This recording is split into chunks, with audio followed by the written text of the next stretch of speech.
Buenos días.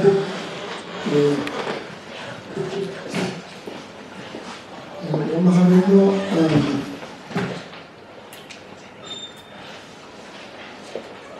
el PowerPoint. Primero que nada voy a agradecer la invitación por parte de lo que es mi casa realmente, ¿no? La biblioteca universitaria, porque me considero uno de los profesores que paga visita. Y cuando me invitaron, pues acepté gustosamente por dos motivos. Primero, por colaborar, siempre hay que colaborar. Y segundo, porque el tema que se me proponía era un tema para mí familiar, ya que llevo más de 20 años trabajando sobre la figura del ingeniero de Don Juan. Y también hay que decir que el primer libro que publiqué sobre Don Juan León y Castillo lo publicó esta escuela de ingeniería. Reprografía se hizo un libro muy modesto sobre lo que era sus memorias sobre la construcción del puerto de la Luz, que supuso una novedad importante dentro de la figura de este ingeniero que ahora vamos a ver.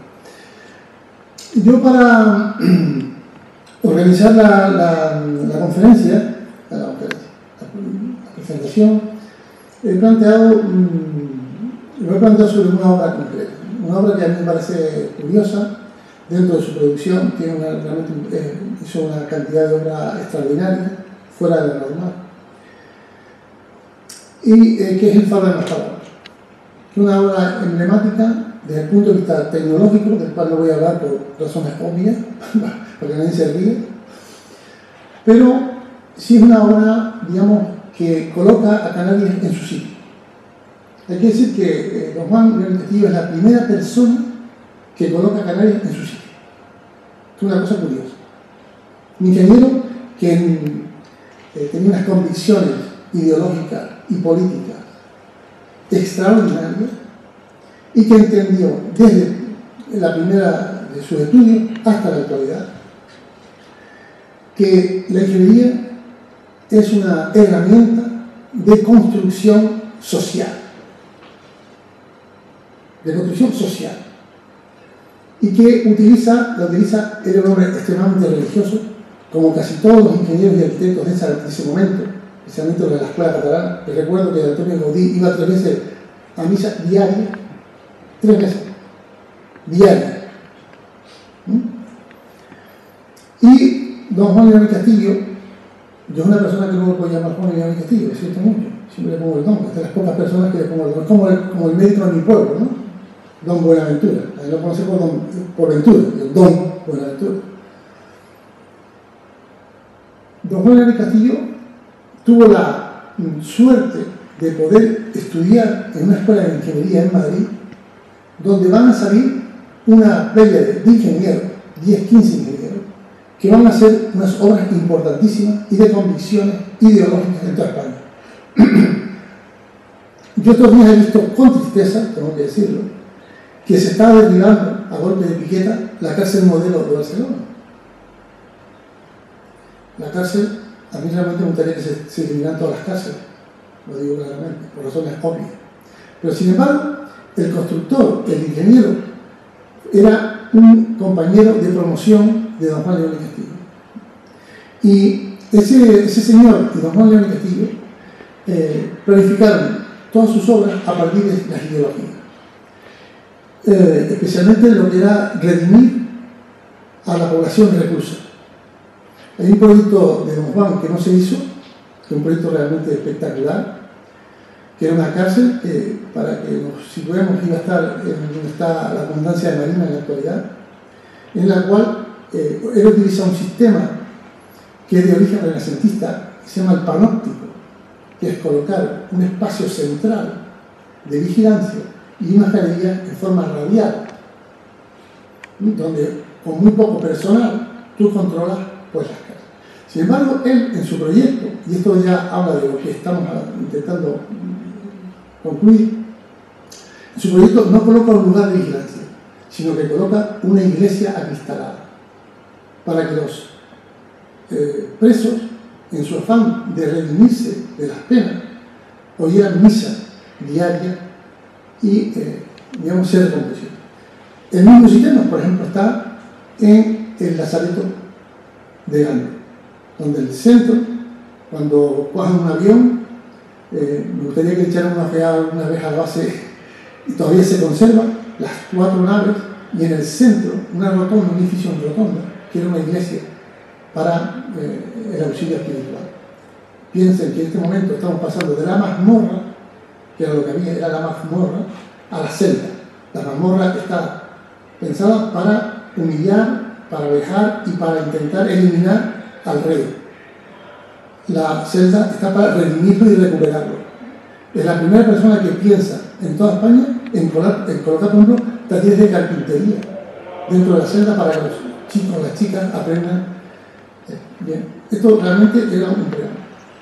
Les diré que el faro de Maspalomas lo voy a tomar como, voy a hacer un recorrido para entender la frase esta que les he comentado que colocó a través de su sitio. Porque este era un hombre que estaba muy bien relacionado, muy bien relacionado. Piensen que está también relacionado que el primer número de la revista del Ingeniero de España, el primer número, tiene un artículo. Logró colocar un artículo. Y luego vinieron, cuando se estaba haciendo, los ingleses estaban haciendo puertos y muelles en la India, vinieron a conocer su obra, como de Karachi, es una copia la copia exacta, con unos sistemas realmente increíbles. Bien, pero vamos a meterle mano ya, ¿no? Bueno, en primer lugar hay que decir que el faro de Maspalomas en la actualidad es simplemente un atractivo turístico. Sí, muchísima gente le encanta, especialmente atractivo por la majestuosidad. Ese palo erecto ahí en medio de la playa es realmente espectacular. Y también es motivo de juego y de divertimento. Esto están sacadas de internet, bueno, la gente haciendo un poco juegos que están sosteniendo, o alguien hizo ese montaje de un helicóptero colocando el jueves pasado el fanal, ¿no? La publicación del fanal. Sin embargo, hay que decir que esta es una de las piezas de ingeniería más importantes, aún en la actualidad, que no tiene ni un antes ni un después. Es una obra única. Por la forma de construirse, por sus elementos técnicos, por su presencia, por su potencia. De hecho, es un bien de interés cultural. Yo fui la persona que incoé el expediente hace ya algunos jueves y merece toda la máxima protección por parte de la ley, aunque el otro día me comentaron que se ha deteriorado bastante en el interior. Que el interior, lo que es la casa, ¿no? lo que es el fanal es imposible. El fuste de este cuerpo esto no quiero bote, ¿no? a desaparecer. Sin embargo, la pregunta es que ¿qué necesidad tenía Gran Canaria de tener esto? Esa es la pregunta. ¿Para qué? Porque vamos, una obra que costó un dinero muy importante. ¿Quién lo pagó? ¿De dónde salieron esos billetes? Porque realmente esos billetes no estaban aquí. Y saber para qué, porque realmente esto es como el monumento de la estupidez, que no nos da una explicación convincente. Vamos a hacer un análisis político, social, económico de Canarias en esos momentos. Lo primero que hay que decir es que en 1860, que es el momento que se proyecta, Canarias era un páramo. Cuando digo un páramo, digo un terreno que no servía sino para pastaran las cabras. No tenía ningún mérito por parte y ninguna atención por parte de España, del gobierno de España. Ninguno. Es un sitio que vivía de forma autónoma, gracias a un pequeño comercio y desde luego dedicado a la agricultura. No había ningún tipo de infraestructura, ninguno. No había ninguna escuela. Piensen que en toda Gran Canaria, en 1860 solamente había una tienda. Un mercado de abasto que había los sábados y a veces los viernes. De tal manera que el Estado español había dejado de los presupuestos y de los repartos económicos de los dineros al margen a Canarias. Bueno, esto hubiese seguido así. Sí, bueno, hay que decir que los únicos que habían venido por aquí de vez en cuando eran los ingenieros militares. ingenieros militares que hicieron planes, primero Torriani, planes que ninguno sirvió para nada. Ninguno. El estado de indefensión de Canarias ha sido bestial. Tan bestial que hemos sufrido 513 ataques piráticos. Que se dice pronto eso, ¿eh? Que hay ataques piráticos donde se robaron al 50% de la población. Por ejemplo, en Lanzarote. Es un negocio redondo. Pero redondo.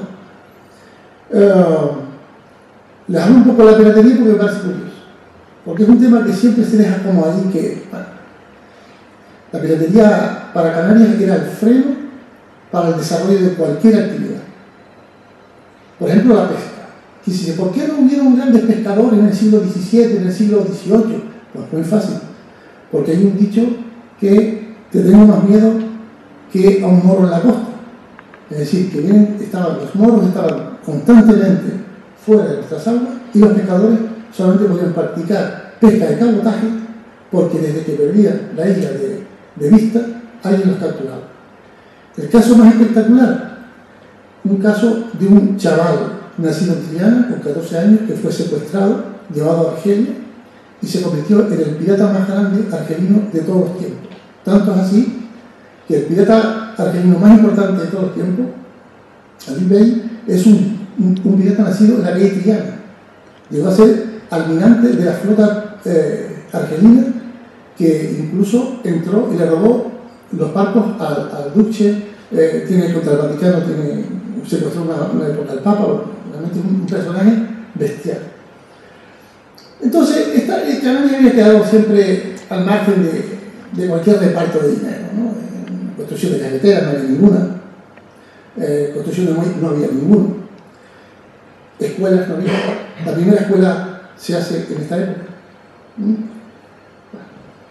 Total que esto es lo que les estaba comentando, pero sin embargo la situación va a cambiar cuando en el mundo el señor Washington decide que ya no le va a dar un duro más a Inglaterra y expulsa a los ingleses de Estados Unidos.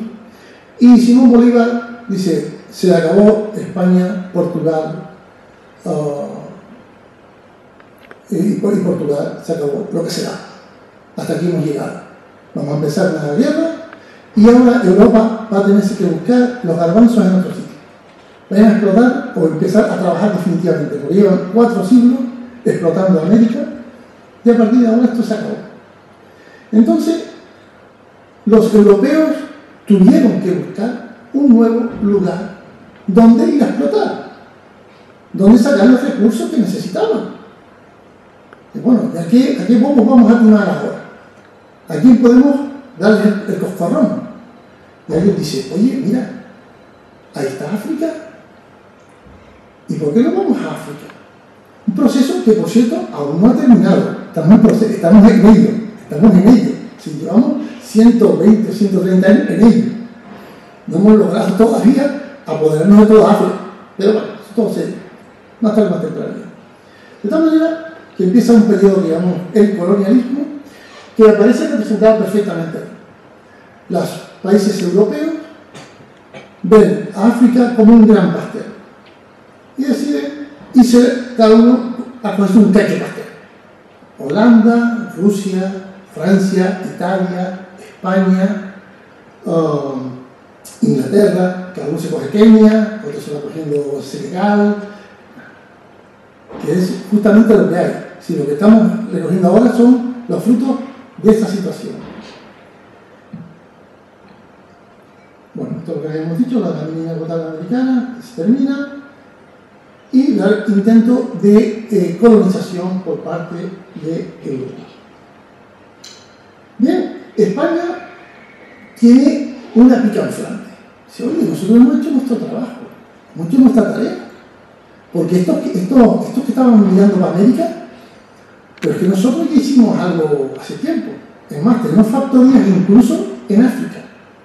Tenemos la factoría de Santa Cruz de la Mar Pequeña, una factoría postmedieval explotada por canarios, que sirvió, les digo, para lo que se llama las rafias. Las rafias eran expediciones a África se metían pueblos enteros entre un barco y después se botaban, se traía a Canarias y se botaban. Había un sistema de selección natural, en el Guineín se hizo, que es que antes de llegar a la costa, se coge y se empieza a tirar a las personas al agua. Entonces los más fuertes son los únicos que llegan a la tierra. A eso se les da tierra, se les coloca como. Pero los otros ya pues, van quedando por el camino, un sistema práctico, ¿no?, de hacer las cosas, por así decirlo. Nosotros habíamos hecho las cosas. Nosotros teníamos ya una avanzadilla que se llama Canarias, tenemos una balsa ahí, que llegado un momento nos podrá servir pues, para dar el salto a África, pero también tenemos una historia que es la de Colón. Y es que Colón no se olvida. Dice, todo barco que tenga que ir para salir de Europa, que tenga que ir para América, tiene que parar la última vez en Canarias. Porque aquí le vamos a vender un par de barriles de agua, un par de kilos de papa y 2 docenas de pollo y fruta. Entonces, hacer la aguada era una táctica realmente importante y que funcionó durante muchísimo tiempo. Y ojo, todavía vive Canarias de la aguada.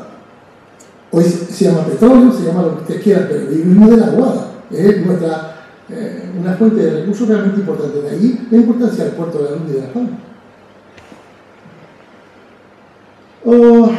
Bueno, esto es lo mismo que hemos dicho. Esto también lo hemos comentado ya sobre el tema de la revolución industrial no existente. Bueno, los muelles eran una cosa chistosa en este momento, eran líneas de ataque que no funcionan. Pero también hay otra circunstancia curiosa, y es los avances tecnológicos que tienen los barcos. En este momento, el barco es fundamental, puesto que empieza la combustión, a consecuencia de la revolución industrial, aparece la combustión con carbón. Combustión en carbón, eso fue un paso gigante. Suponía, sobre todo, no depender del viento y que los barcos, más o menos, tenían un día de llegada, ya no una hora de llegada, pero sí un día de llegada y un día de salida. Y esto lo hacía factible para los viajes, para la comunicación internacional. Luego se empezó a aligerar el barco, a hacer los barcos más finos, más delgados, y la carpintería de Rivera va a empezar a transformarse en la madera, no utiliza tanta madera, sino que utiliza más que nada planchas de metal. Y hay una imposición tecnológica. Los barcos se hacen más grandes, más rápidos, más veloces, más seguros, etc. Por tanto, esta es una situación que va a favorecer a Canarias. O no que va a favorecer inicialmente, sino que va a encender la luz de alerta. Oye, pues nosotros podríamos explotar de una vez por todas nuestra tricontinentalidad.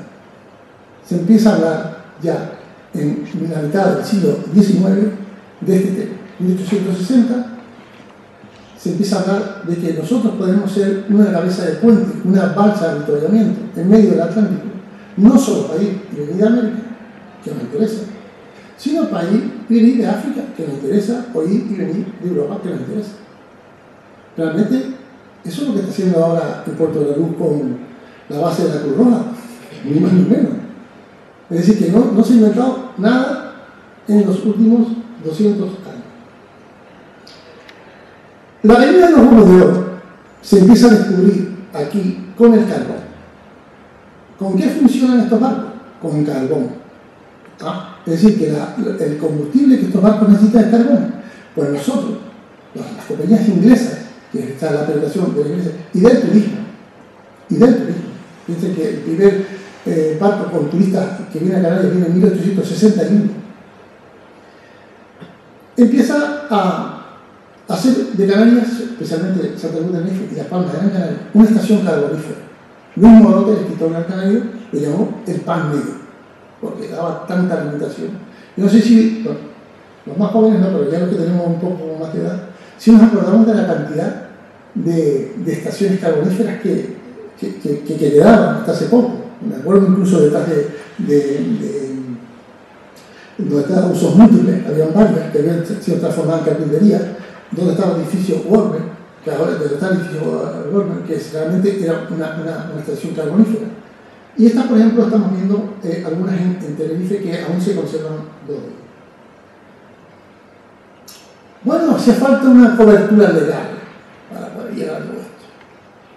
Hemos visto todas las condiciones del mundo que está moviendo la sociedad, pero hace falta una ley.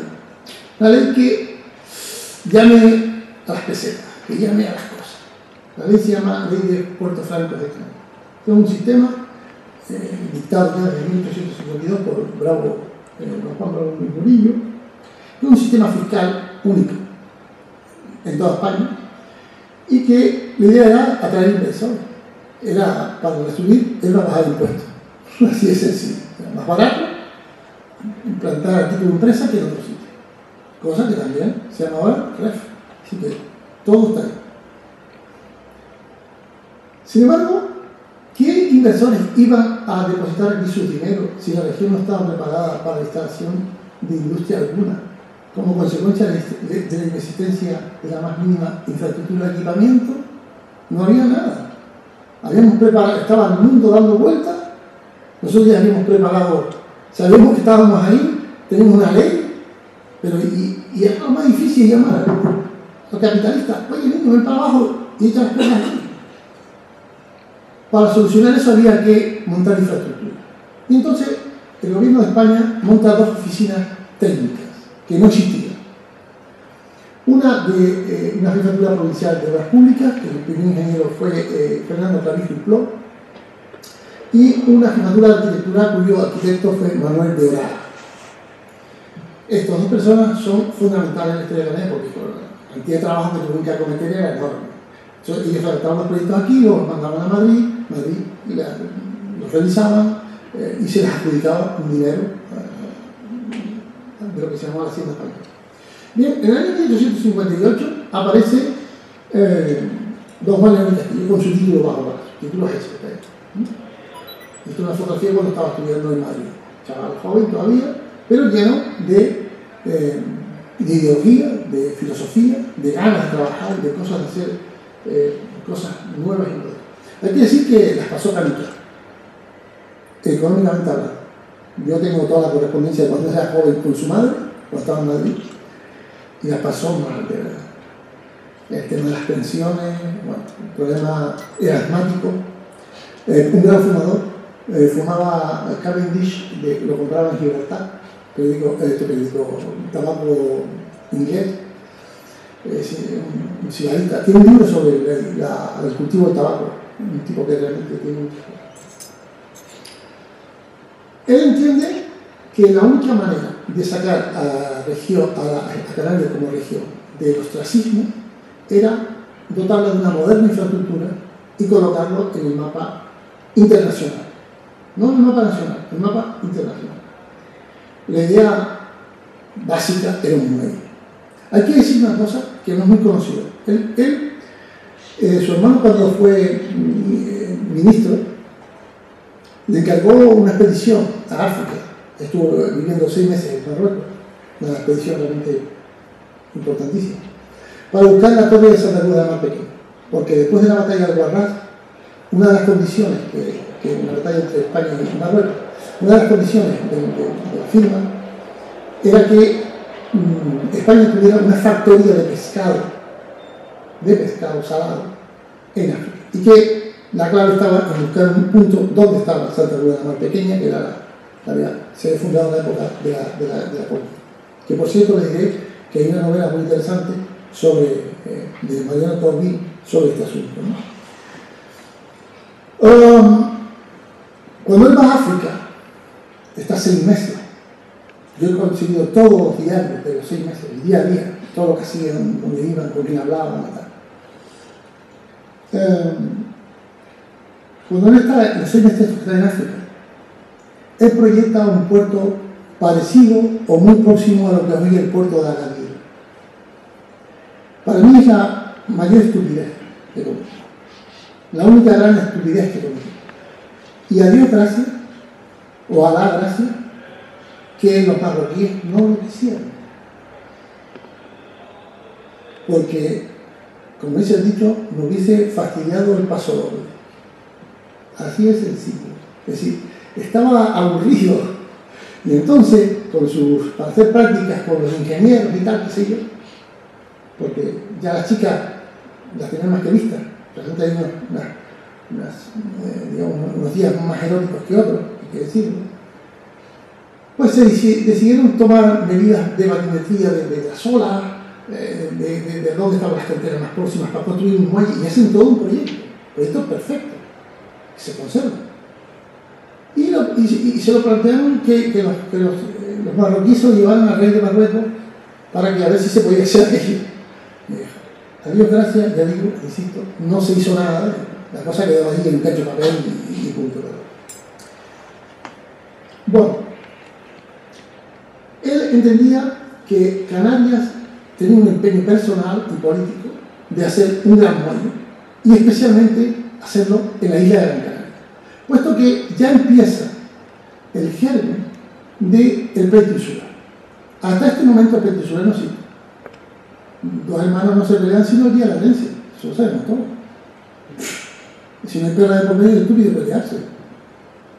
Entonces, cuando hay un duro por medio, joder, ya tú quieres comprar 3 pesetas contra 2 de tu hermano. Eso estaba claro. Entonces, la clave estaba en hacer una gran infraestructura para convertirse en el puerto base de las Islas Canarias e ir a América. Wow. Así nace la idea del Puerto Largo. Puerto Largo lo proyecta un marinero mercante, se llama Sicard. El primer proyecto que lo encontré en una carta francesa en la cual él dice cómo hay que hacerlo. Con anterioridad a la propuesta de Don. El proyecto, el primero de 1860, estoy dando las fechas porque me parece importante para ver un poco el juego, y el último es del año 81, cuando están los ingleses, etcétera, etcétera.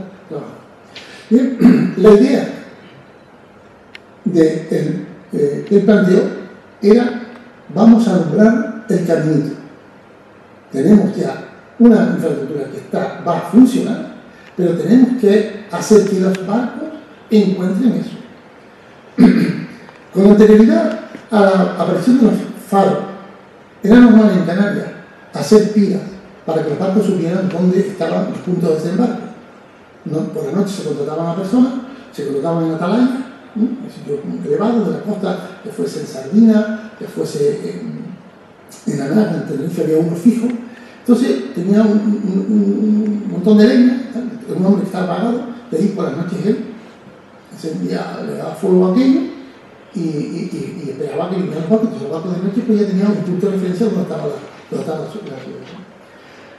Entonces él plantea conducir los barcos que van a pasar por el sur de Gran Canaria con un faro enorme, o que alumbrase el camino para los barcos, una cosa bastante sencilla. Entonces, fíjense en este plano, en este mapa, de Gran Canaria, donde aparece el faro como elemento fundamental, vinculado a la isla. Y por supuesto, las ciudades y él encuentra una coartada perfecta en el año 1856. Madrid manda un papelito, una carta a todos los ingenieros civiles de toda España para que hagan un documento que se llama el Plan de Alumbrado para La Coruña, para Murcia, para las Islas Canarias en nuestro caso. Y es él quien lo proyecta. Es quien lo redacta y lo manda a Madrid. A partir de ese momento, él empieza a construir faros en Canarias. Y quiero que un poco vean cuáles son los que hizo y cuáles eran las dimensiones y cómo funcionaba el tema de la ingeniería en este momento. Por ejemplo, el faro de la isleta. Esto es un libro que salió hace poco, eso lo he puesto ahí para que tengan referencia. El faro de la isleta se proyectó en 1860. La punta de Martínez, el Lobo, en 1860. Pechiguera, Lanzarote, 1860. Trabajaba Alegranza, 1860. El fanal de San Telmo, el muelle de San Telmo. Esto es donde está, digamos, ahora para ubicarnos la estación de Guagua. ¿Cómo se llama este hotel? El del Parque. El animal maldito, año 64. Jandía, Fuerteventura, 64. Y el Maspaloma, que va a ser del año 84, pero que el primer proyecto es del 61 también. Los datos, revisando los papeles, revisando sus cosas, hemos visto que ya en el año 1861 él pensó en hacer el gran faro. Bueno, esto es un plano del proyecto original, y hay que decir que él tardó 20 años en hacerse. El porqué de 20 años en hacerse es que económicamente no era factible. Estamos hablando de pequeños faros, si se dan cuenta. Entonces, son faros, digamos, vamos a decir, frente al faro de Las Palmas, son faros de juguete, entendemos, ¿no? Estamos hablando de juguete, pero son, digamos, obras que eran fácilmente acometibles. No esto. Era una obra de una potencia, ya luego nos explicarán, creo que nos explicarán un poco la importancia del punto de vista tecnológico, era muy importante. Por tanto, el primer proyecto aparece el 19 de junio de 1860. Él estaba empeñado, aparte de hacer una obra de ingeniería importante, hacer una obra de ingeniería simbólica, de la luz que alumbra el mundo, el fanal que alumbra el progreso y la modernización de las Islas Canarias. El problema más grave que había era un problema económico. Costaba muchísimo dinero y el Estado pues, no veía la necesidad en 1861 hacer esa obra. Máxime cuando todavía el puerto no estaba hecho, porque hubiese sido una explicación bueno, para llegar a ese puerto, pero él va, digamos, poniendo piezas de un puzzle que luego se iría cerrando.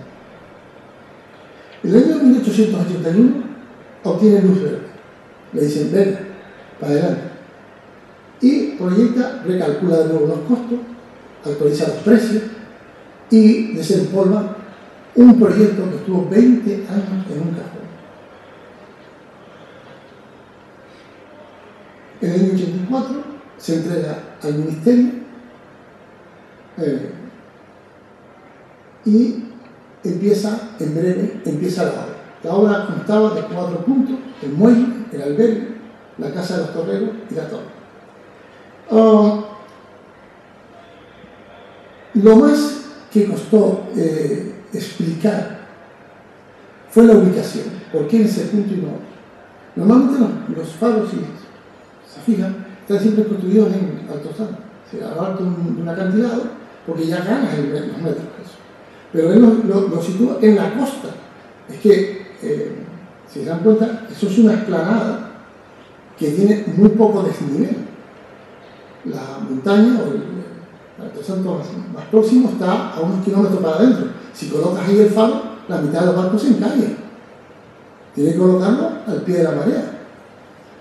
Y necesitaba hacer un muelle pues, para transportar materiales. Así de sencillo. Aunque hemos sabido que la piedra fue sacada de una cantera próxima de la zona. La obra es una obra majestuosa que estaba alambicada, implicada en la política del momento. Consigue levantar un fuste de 58 metros de altura y una luminaria que es francesa, que fue una obra, solamente la colocación ya fue espectacular. En las crónicas, cuando se enciende el faro, les recuerdo que el faro cumple este año 125 años de existencia y que es una obra emblemática. Bien, yo con el faro lo que he querido un poco es ubicar al personaje dentro de la época, la importancia de su obra y la importancia de su pensamiento. El problema de Juan de Irán y Castillo es que, y antes se decía que era una persona no muy conocida, a pesar de todo lo que hizo, cómo lo hizo. Bueno, Juan de Irán y Castillo tiene una gran desgracia, que es ser hermano de Fernando de Irán y Castillo. Posiblemente el ególatra más grande que ha parido la isla de Gran Canaria. Hay un momento curioso en que los dos hermanos están trabajando codo con codo. Tenían su partido político, funcionaban muy bien. Uno era el corresponsal en Madrid, el lobby lo que llaman actualmente, se mantiene la palabra del lobby en Madrid, y otros eran, digamos, las fuerzas que operaban en Gran Canaria para mover los votos. Así es sencillo. Sin embargo, llega un momento en que se plantea un homenaje a la ciudad de Las Palmas, quería plantear un homenaje al promotor de la gran obra del muelle. Y se plantea hacer una escultura. Y se divide la ciudad entre quién era más importante, si don Juan León y Castillo o Fernando León y Castillo. En ese momento, los dos hermanos se dejan de hablar. Tanto es así que Juan León y Castillo, que pierde su plaza como funcionario público, empieza en la recta final de su vida, pierde su plaza porque al venir los ingleses a Swanston a construir el muelle, quieren un ingeniero que esté a pie de obra. Y él no puede entonces seguir proyectando para el Estado, tiene que proyectar para una oficina pública, privada. Entonces él renuncia a su plaza, que había sacado en buena ley, a su plaza como funcionario del Estado.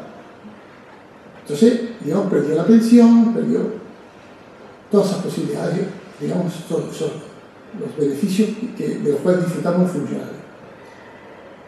Su hermano, viendo el debate entre la escultura, por fin, como ustedes saben, está en el Parque Dorama, es la escultura que ya está ahí, simplemente por ese hecho, pues don Juan León y Castillo murió prácticamente de indigencia, porque él pidió la plaza, solicitó al hermano la plaza y la carta respecto, la plaza para ser el ingeniero jefe de lo que era el muelle de la Luz y de Las Palmas, era una especie, digamos, de ingeniero mantenedor, de mantenimiento, perdón, de estar allí y tal. Lo había hecho él, sabía cómo funcionaba todo aquello, conocía a todo el mundo, había traído por el primer buzo, tuvo el canario, lo trajo él. Y que por cierto le dijo al chico, mira, Manolo, ven para acá y tal, haz un testamento antes de meterte en el agua. Porque yo esto no sé si esto funciona. Entonces, pues, hizo aquello, pues, de hecho, tal. Que por cierto se encontraron 2 pistolas, el mismo día de abajo, se encontraron 2 pistolas en el Museo Canario, así que hay muchísimas historias en torno. Pues entonces, y para terminar, el hermano, el político, no le dio el placer para que su hermano ingeniero fuese, digamos, el ingeniero jefe del mantenimiento del puerto. Pasa sus últimos días escribiendo un libro de filosofía, un documento que está inédito, que sería muy importante recuperar, puesto que es un filósofo donde aparece, ya digo, la relación de donde saca todo su pensamiento, los griegos, los romanos, un pensador realmente, devoraba libros como si fuese latino. Y un tío realmente curioso e interesante. Bueno, yo creo que con esto yo he cumplido, me meto algo, ¿no?